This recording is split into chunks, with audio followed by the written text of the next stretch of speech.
History repeat కాలేదు. కమలనాథుల 400 కల నెరవేరదంతే. దాల్ మే కుచ్ కాలా హే అన్న మాటకు తగ్గట్లే సార్వత్రిక ఎన్నికలకు ముందు ప్రధానమంత్రి నరేంద్ర మోడీ అదే పనిగా పలు మీడియా సంస్థలకు, జర్నలిస్టులకు ప్రత్యేక ఇంటర్వ్యూలు ఇవ్వటాన్ని కొందరు అనుమానంగా చూశారు.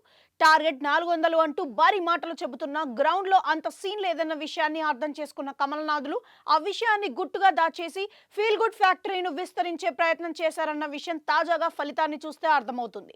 10 ఏళ్లుగా ప్రధానమంత్రిగా ఉంటూ ఎంపిక చేసిన అంతర్జాతీయ మీడియా సంస్థలకు ఒకరిద్దరు సీనియర్ జర్నలిస్టులకు తప్పించి ఎవరికి అందుబాటులోకి వచ్చేందుకు, వారితో ప్రత్యేకంగా ఇంటర్వ్యూలు ఇచ్చేందుకు ఇష్టపడని తీరు తెలిసిందే.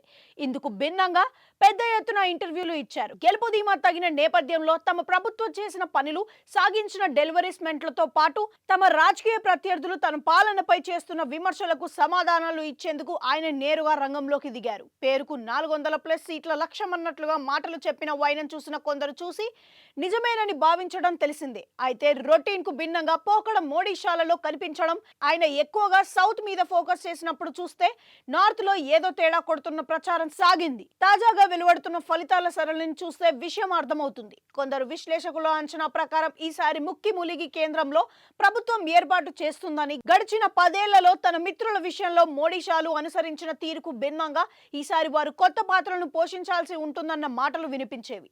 తాజాగా వెలువడుతున్న ఫలితాలను చూస్తే అలాంటి పరిస్థితి కాకుండా మిత్రుల మీద ఆధారపడక తప్పని పరిస్థితులతో పాటు కీలక బిల్లుల విషయంలో కొత్త మిత్రులు అవసరం ఖాయమని తెలిసిపోయినట్లే.